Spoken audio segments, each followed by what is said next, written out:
thrill me. This show is part of the Thrill Me Podcast Network. Experience more on Facebook and YouTube.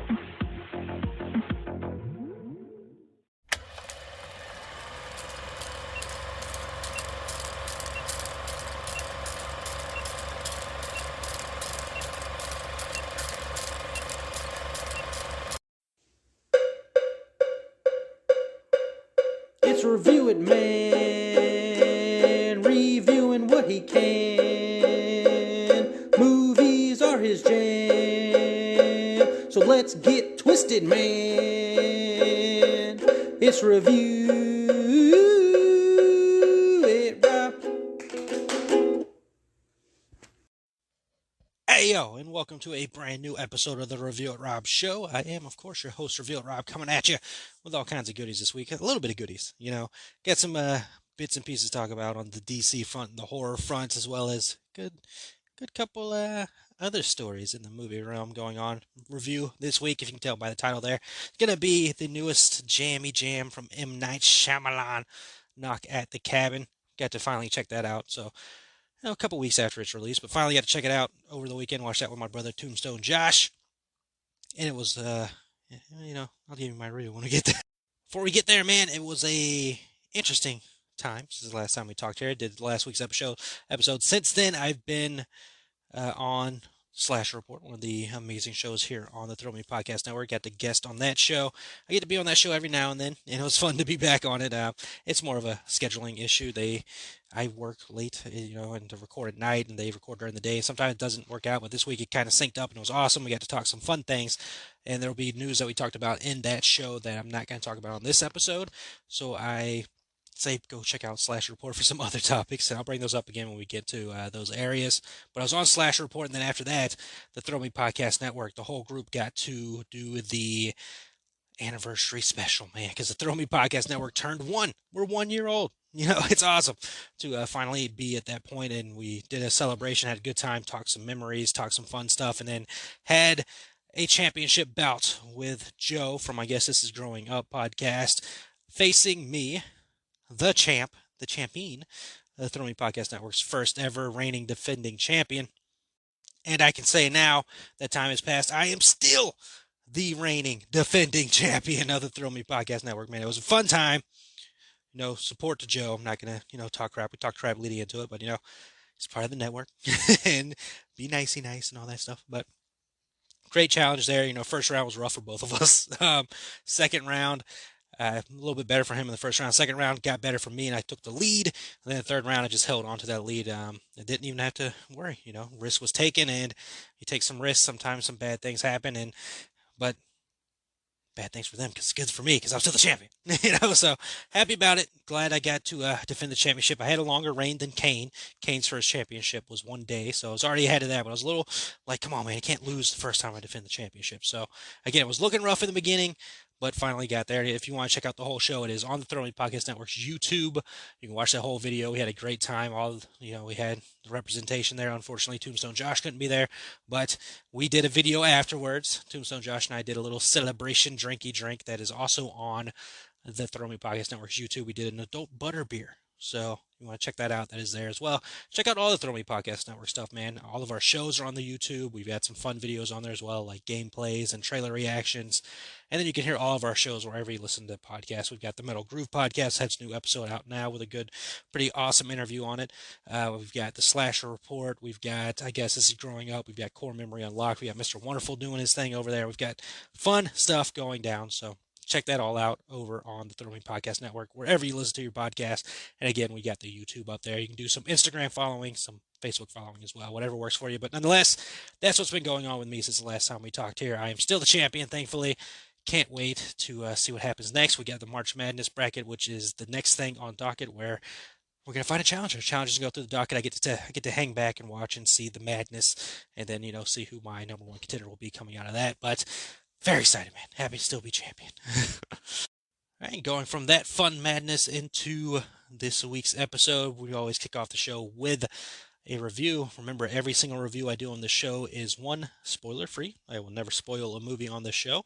I will never spoil a movie in general. I do not like that. And two, I will never tell you not to see a movie because that's just wrong. That's not supporting the movie world. Be like, hey, see it, but I'm gonna give you my thoughts on the movie. And if that movie sways, if that sways you in one way or the other to see it or not see it, totally fine. I get that, but I will never tell you not to see a movie. So let's go ahead and get into this review for this week. Again, it is M. Night Shyamalan's latest movie, Knock at the Cabin, which did do pretty well at the box office. It is rated R for violence and language. It is a mystery thriller drama film running in at 1 hour and 40 minutes. It is still in theaters, and it is also streamable on video on demand for, price. It's $19.99 on some services. It's like $19.95 on other services. It's a different kind of pay scale, or you could buy it for like $25, or maybe I think there's another place that was like $19.99. You can buy it. I don't know, but it's out there on video on demand if you're not able to see it in theaters, which is what my brother and I did. We watched a video on demand. Now, knock at the cabin. While vacationing at a remote cabin, a young girl and her parents are taken hostage by four armed strangers who demand that the family make an unthinkable choice to avert the apocalypse. With limited access to the outside world, the family must decide what they believe before all is lost.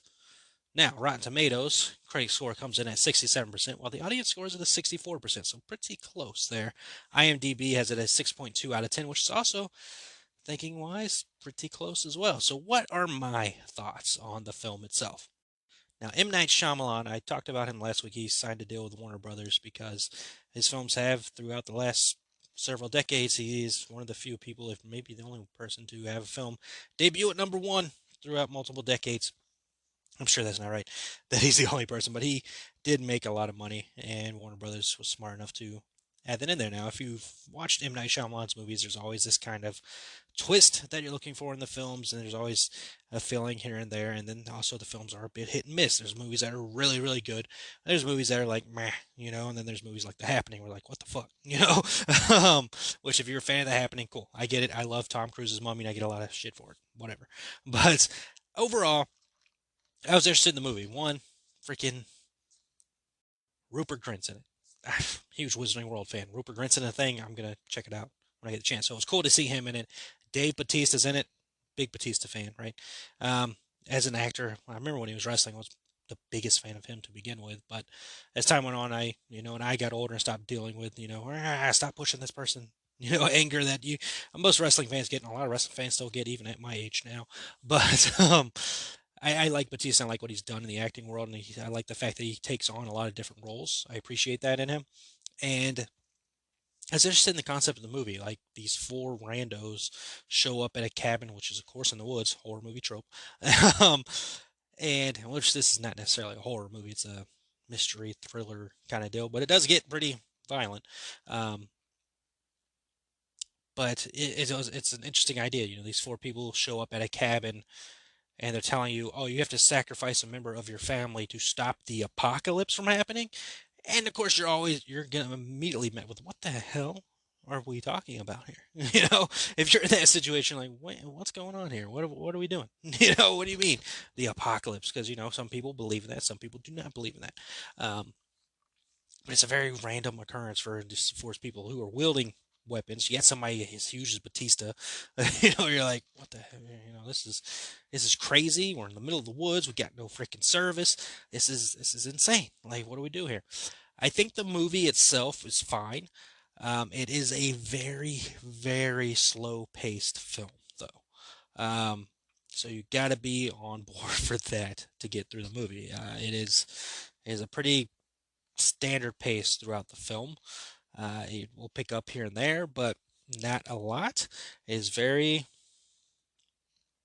very tensiony, if that's a word. I don't know if that's a word, but it's based on a lot of tension. Again, which is kind of what you get with the M. Night Shyamalan movies. He's good at building this tension with his stuff and the mystery of what is happening here, what's going on here, be it ghosts or plants coming to life or whatever the hell it was that was happening.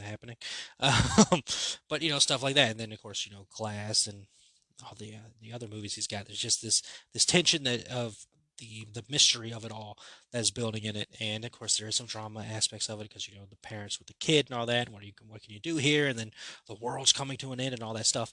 It's an interesting concept without a doubt. And I think the movie is fine. I'm not gonna sit here and like overly praise it. I don't think it's one of M. Night Shyamalan's best movies. I don't know that it will stay on my radar as a movie that I remember from this year. Just to be completely honest, I mean, I've seen 4 new movies this year so far. Megan's still at the top. Like that's not going anywhere. We'll see what happens soon because we got movies coming out. We got Creed 3 hitting this week. Next week we have Scream 6, which we'll see how that turns out. Wasn't the biggest fan of Scream 5, and then we have 65 coming out the same day as Scream, which 65 I'm highly anticipating. That movie could probably take the spot over Megan, but I went into that long talk for whatever reason because Knock at the Cabin feels like one of those movies that was good at the time, like the time that it came out early February, and it's one of those early year releases where it's like one of the bigger quote movies to come out at a time when there's not a lot of stuff happening. Like I said, the next couple of weeks we've got some things going down movie wise that are just start piling on, and Knock at the Cabin could probably be one of those movies that unfortunately gets forgotten in the year, but with all the stuff that is coming, especially, I mean, if you got all these DC movies coming, you got the Marvel movies coming, not to mention other stuff that's releasing later this year, Knock at the Cabin could probably be forgotten about. And it's not a bad movie overall, but again, it is a very it's a tense pace, and it's like it's a mystery, but not like a mystery like a Knives Out movie or anything like that where you're trying to figure things out that way. It's more of a this is a weird what's happening kind of thing, to the point of you're like, and then if you've watched M. Night Shyamalan movies, you're waiting to see where it goes because you know the bits of a M. Night Shyamalan movie, and you're waiting for it to get to the point where things get figured out and all that stuff. So not a bad movie, but I don't know if it's something I'm going to run to watch again. On top of, I don't know if it's a movie. It probably will not make my top 10 of the year, but it's one of those movies. I mean, looking at the movies I've watched this year, I would probably put it fourth. I mean, again, Megan's one.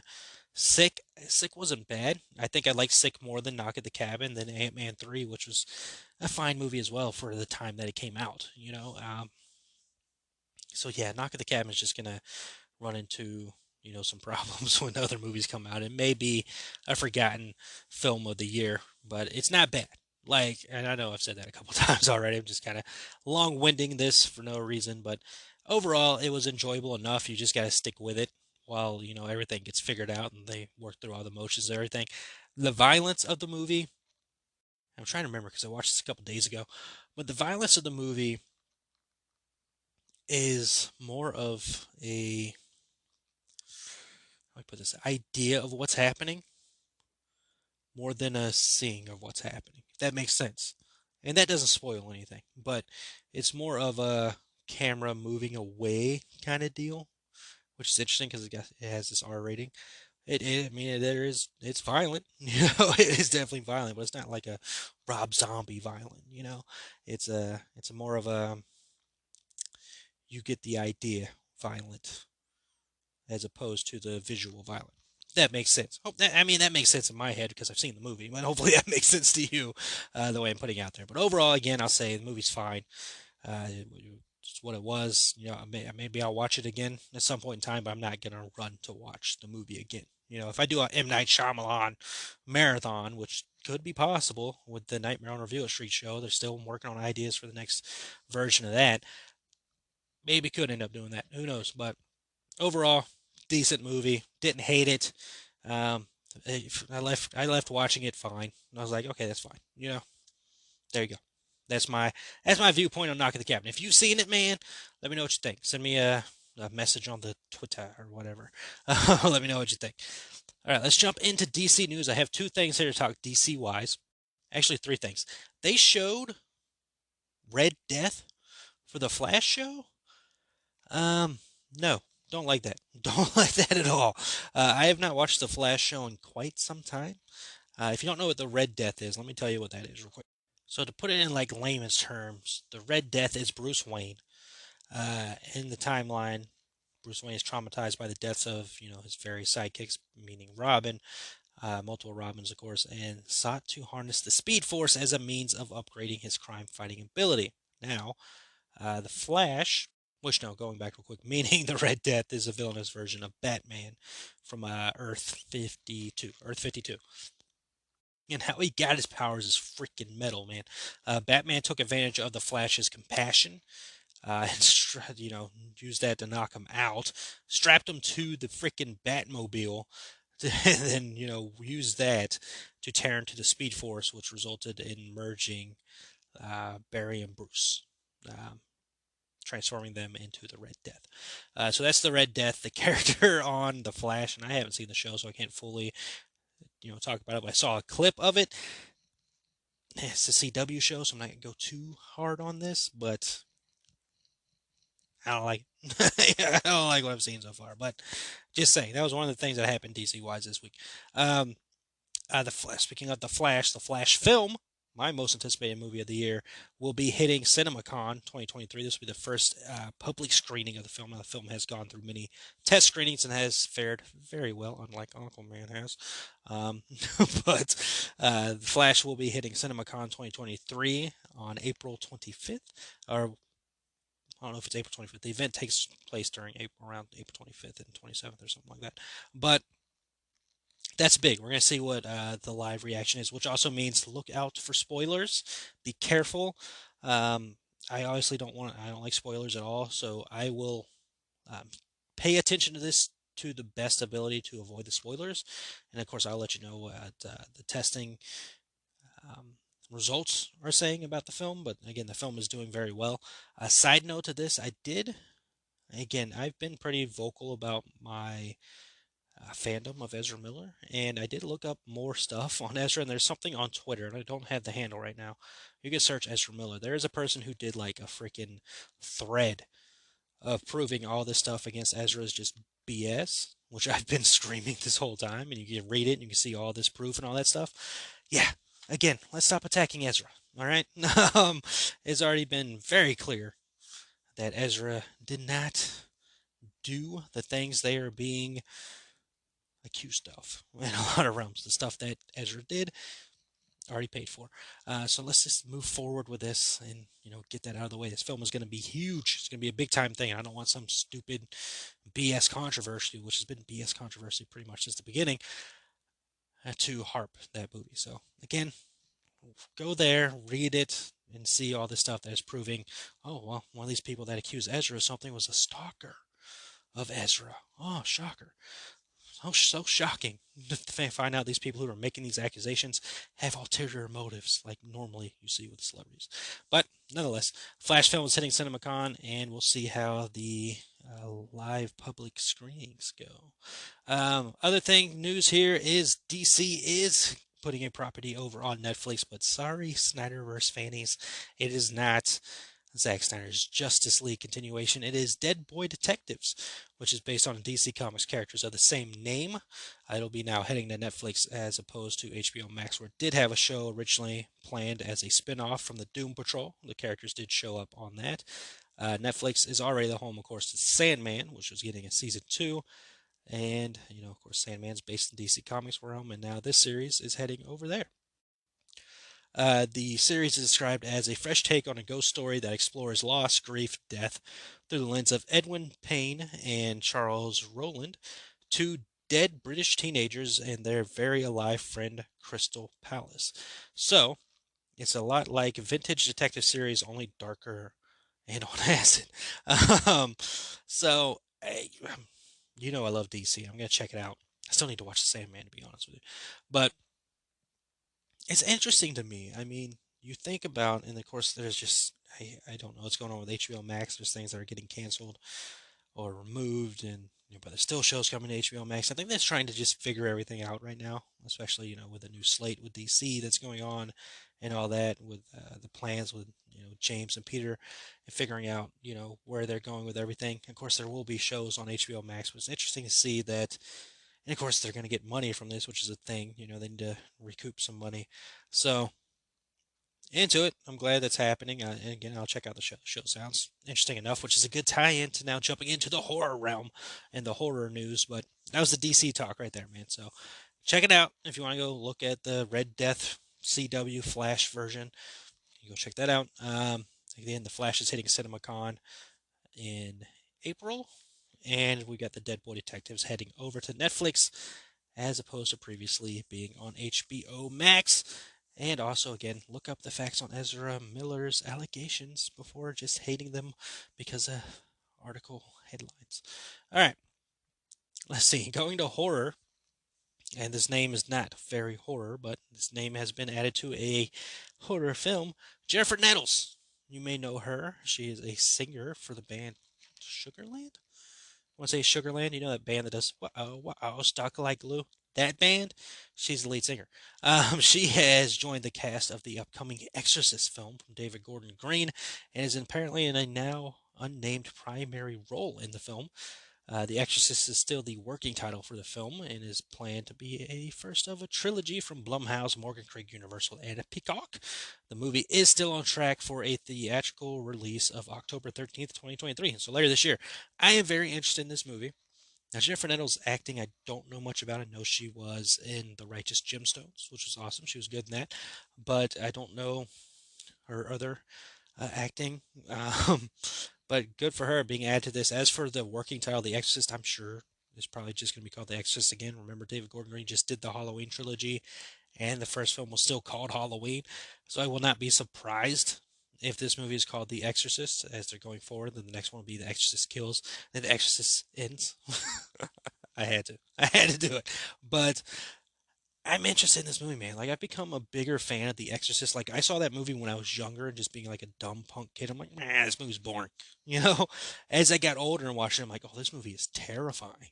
Like, even to this day, for a movie that came out so long ago, like, that movie is just terrifying. And I absolutely love the the ranking it has. It is one of the highest ranked movies of the horror genre, and it deserves that. It is an absolute classic horror film that is just deserving of all the praise it gets. And I've become more of a fan of it over the years. I'm hoping Halloween Horror Nights brings it back to Orlando. It did recently last year, or the year before, was at the Hollywood again. And I was like, man, I want to fly out there to see that. And I've almost bought the shirt a couple times. Um, but I'm trying to lose weight, so buying shirts right now is probably not the best thing because you don't want to like huge. Anyways, it's a whole other topic. But I'm interested in this movie. Like, I want to see how this goes. I didn't hate David Gordon Green's Halloween trilogy.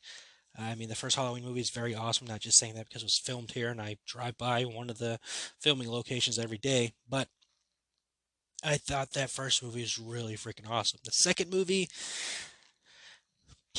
yeah, we can go back and forth on the ends movie. I don't have as much of a problem with it as everybody else does. I kind of get what he was going for with that movie. So we'll wait and see what's happening with The Exorcist. It is still planned to release later this year. We'll see how that works out. Um, Not a lot of info coming from that, but they're still doing a lot of casting for the film and all that. Not hearing much other news from The Exorcist other than that, but nonetheless, it's happening this year so far. So I'll keep you posted if that changes at any point in time, but it's still happening. Let's see, Christopher Landon, who did a couple Blumhouse films, and recently had a movie come out on Netflix called We Have a Ghost, which I do need to check out soon. He was recently speaking with the Hollywood Reporter about the film We Have a Ghost, and during that conversation was asked about Happy Death Day and Happy Death Day 3. If he'd rather have a Happy Death Day 3 greenlit or a crossover between Happy Death Day and his body swapping horror comedy film Freaky, which I love Freaky. Freaky is a great movie. Very good movie, man. God, it makes me just want to watch it. Anytime I think about Freaky, I want to watch it. Also, good house at Halloween Horror Nights. So for Landon, the choice is clear. He said, quote, "It would definitely be Happy Death Day 3. I have that movie in my head. I know exactly what I want. It's actually a bigger movie than the previous two films, and that's part of the issue ultimately. The third movie needs to be a bigger budget, but since the second movie didn't perform as well as the first, it's a tall order. I'm still holding out hope that Universal will give me a chance because it would be a really fun conclusion, end quote. Now, this is a Blumhouse jam, right? Yeah, so I wouldn't put it past Blumhouse doing at least a third Happy Death Day movie. They're, of course, working on other things. I just mentioned The Exorcist. Blumhouse is always just seems to have something going on. They just announced a video game um, expansion or video game. They're getting into video games. We talked about that on the Slash Report. That's one of the news articles that I'm not going to touch on here because we talked about it on the Slash Report. Again, go check that out on the Slash Report. We talked about that. We also talked about another bit of news I was going to talk about on the show, but we handled it on the Slash Report. That is the It prequel series. You can hear my thoughts as well as Zach and Wonderful's thoughts on the Slash Report about both of those. But, Happy Death Day, I don't remember liking the first movie all that much. Um, and I think maybe I'm due a rewatch. I think there was just something about the ending I didn't like about that movie. But Happy Death Day 2 or Happy Death Day to You, I think it's called. I didn't hate because that movie felt like it was being more of what that movie should be and just a really goofy, film. Um, 'Cause, I mean, I haven't seen that movie in a while, but I think it did leave it open for something to happen for a third film. Of course, Blumhouse has. I mean, what do they have coming up? I know they have a lot of stuff coming up, but Five Nights at Freddy. There was a photo released of them setting up the one of the sets there, so that is actually happening. Which I didn't doubt. I've seen all the articles about that. It's just been a while in the making, but it's definitely happening. And um, something else. They have The Exorcist. Megan 2.0 is happening. So they have stuff on the radar, but I would not be surprised if a Happy Death Day 3 happened. As far as the crossover between that movie and Freaky, I don't know. I mean, I can see the the common aspects there. I mean, one, they're both Christopher Landon. Two, Blumhouse jams. Three, the star is a blonde girl. Kind of the same vibe and feel, but Freaky is a lot more fun to me. I mean, yeah, you could. Yeah, you could. You could do it, sure. But I don't know if we need that to happen, to be honest with you. I'd watch it, sure, but I don't think we need it to happen. I think Happy Death Day 3, just like Christopher Landon said, is the more obvious one to go with. I would say you can do a Freaky too, if you want to, but, Happy Death Day 3. And you gotta get Catherine Newton back. Catherine Newton seems to be on the upswing, especially just now with Ant-Man. So, we'll see how that all goes out, but that's why Happy Death Day 3 has not happened yet. Blumhouse, I guess, or Universal more so, is a little questionable since the second film did not do as well as the first movie. But hey, give it a go, man. See what happens. It's kind of fun. Now jumping into other aspects of stories and gonna lead off Freaky. We just talked about the movie Freaky. We're gonna talk about another movie that has Freaky in the name, Freaky Friday. Now, of course, there was the 1970s film of Freaky Friday, but this has to do more with the 2003 film. And there's been reports, and I've talked about this on my show before, there's been rumblings of a sequel to Freaky Friday happening. And apparently it seems even closer now to being an actual thing. It seems to be, now I haven't seen it greenlit or anything, it hasn't officially been announced or anything like that, but Jamie Lee Curtis continues to tease and hint at something happening with Freaky Friday, even most recently chatting at the Producers Guild Awards saying, quote, "It's going to happen," without saying there is anything officially happening. I'm looking at you in this moment and saying, of course it's going to happen, end quote. Why not? I mean, 2003, we're in we're in the year 2023, so 20 years later. Um, why not? I mean, Jamie Lee Curtis she's always had a great career. She's one of my favorite actresses, if not my favorite actress. But she's on just killing it right now between the Halloween trilogy that just happened and she's winning awards for her performance in Everything Everywhere All at Once, which I still need to freaking see. So obviously, I mean, she's a freaking Hollywood legend. So why wouldn't you want to do a movie with her? Lindsay Lohan is on the come up. I don't know. Lindsay, has gone through some personal issues. She seems to be getting better. Freaky Friday for me is one of those movies I think of first when it comes to Lindsay Lohan. I know a lot of people go Mean Girls, but I like Freaky Friday. It's a really fun movie. Again, I love Jamie Lee Curtis. It's probably why. But I think Lindsay's really good in it, and I think the dynamic they have in the movie works really well. And I would be open to a sequel to the film. I mean, hell, that song gets stuck in my head anytime I think about Freaky Friday. I don't even know the name of it, but I just remember that line. You're it. You're the ultimate. Blah blah blah blah blah blah. Blah. That song, that freaking song gets stuck in your head, man. But it's a fun movie. And I mean, 20 years later, Lindsay is on board. Jamie's obviously on board. So why not? I mean, why not take it? I mean, you got the nostalgia factor, which has been the biggest thing in Hollywood lately. Is let's do everything to make nostalgia. Let's reboot a movie. Let's redo this. Let's redo that. Let's bring this in here. Let's do a connection movie. Let's do a requel or whatever. Like, it's the big thing. So why not do another Freaky Friday movie? And it's not going to hurt anything, and it could be a fun film. So it looks like that is more than likely going to happen. Of course, I'll let you know when that officially gets announced on the show, but it seems to be happening. Let's see. Up next, Warner Brothers. Man, this was part of their plan. Remember when David Zaslav took over? He had some plans. One was DC, get the DC thing going, and we know the DC thing is going now. It's in shape. It's getting there. Now they have announced the revamping of the Lord of the Rings franchise, which remember was one of the franchises Zaslav brought up about wanting to get something going around. On an earnings call, David Zaslav announced that a newly installed studio leaders Mike DeLuca and Pam Abdi have brokered a deal to make multiple films based on the J.R.R. Tolkien books. Now, of course, there is the show on Amazon, but this will, of course, be the movies. The project will be developed through Warner Brothers' New Line Cinema. No filmmakers have been attached to the project as of yet, but in a statement with Variety, Peter Jackson and his main Lord of the Rings collaborators said Warner Brothers have kept us in the loop every step of the way. Now, I have not watched every Lord of the Rings movie, not watched the Hobbit movies. They have not caught my attention. I believe I tried to watch like the first movie. I was like, meh. I didn't follow through with it, but I will eventually go back and watch those movies. I probably at some point in time. Who freaking knows? But I not shocking, that they'll be taking on doing it while there's a TV show out there could lead to some kind of issues. And I couldn't see from the article I read, but I'm sure the two are not connected. Again, one's at Amazon. This is Warner Brothers doing their thing over here. So I know this is big for Lord of the Rings fans, which congratulations. I'm glad for you. I'm glad you get something new in your wheelhouse here.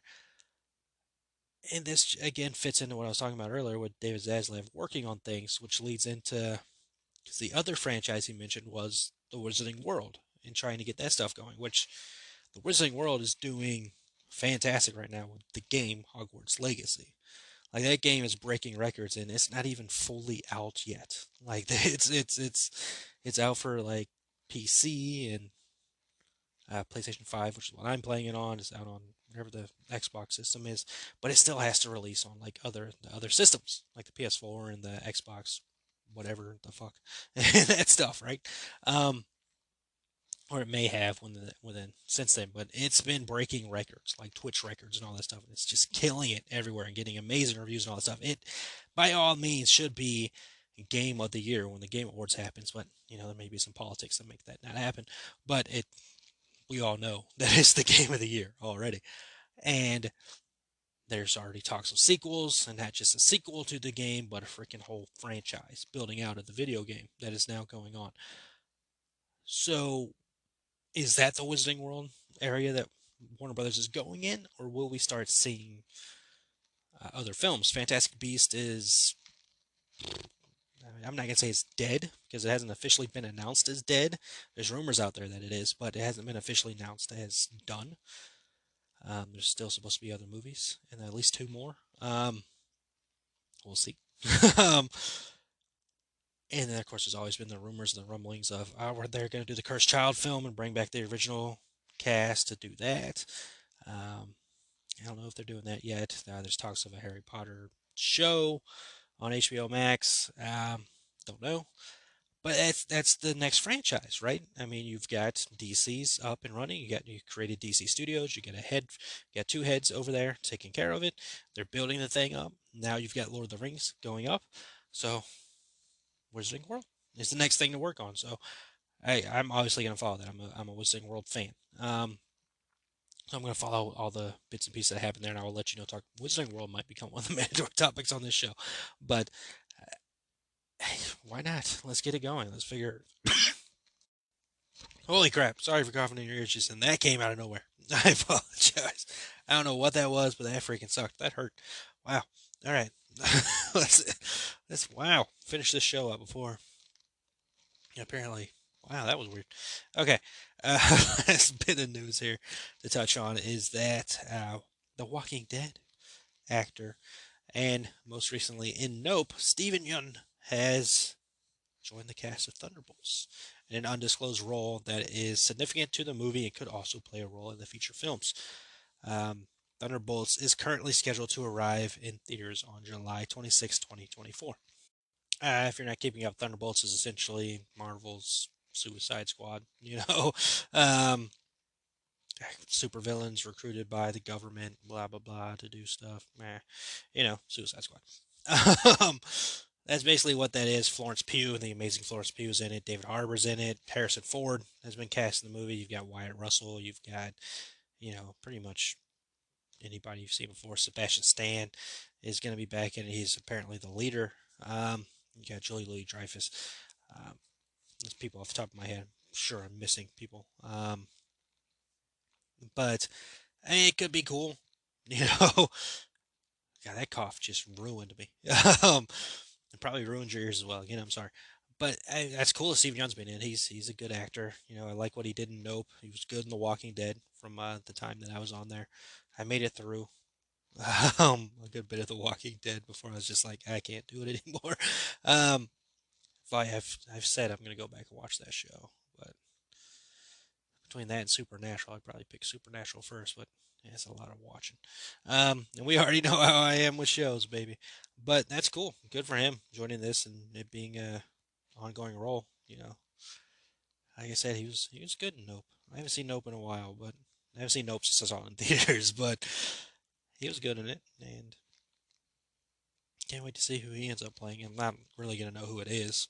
Again, I'm not the Marvel guy, but I'm interested in see what they got going on over there. I've never really hated Marvel. My just unease feeling of it not connecting with me, kind of thing. It just doesn't connect with me. That's essentially what it is. I don't hate Marvel. I just don't. It doesn't connect with me in the way it connects with other people. But yeah, that's gonna do it for this show. I don't know. Whew, freaking dead throat right now. What the hell? I appreciate you listening to the show. God, I'll take a drink real quick. See if I can clear this up. Oh yeah, baby. Got that Diet Pepsi, man. That helped me out a little bit. So yeah, that's the show. Got some DC news, fun stuff going on there. So we got some horror news. We got some other bits and pieces there. Are you excited for a Freaky Friday sequel as much as I am? Or are you excited about these Lord of the Rings movies that are on the way? Let me know, man. Let me know what you're thinking. And then Knock at the Cabin. If you've seen it, let me know if you want to talk about that or let me know what you thought of the movie. But overall, that's going to do it for this episode, man. Apologize again for coughing in your ear. Go check out the Thrill Me Podcast Network year 1 anniversary. That is on the Thrill Me Podcast Network's YouTube right now, man. Celebrate with us as we continue to build for the future. As well as check out everything else we got going on there and all the awesome shows that'll be releasing later this week. Again, there's a new episode of The Metal Groove out now with a really cool interview on it. We got this show, and then we're going to have all kinds of goodies coming throughout the week with all our other shows, man. So check them out, man. But appreciate you taking the time to listen to this show. It is awesome that you decided to listen to me cough in your ear. But nonetheless, I thank you all for joining in. That is it for this episode. I will be back next week with another episode. And as always, remember that happiness can be found even in the darkest of times if one remembers to turn on the light. Talk to you all next episode.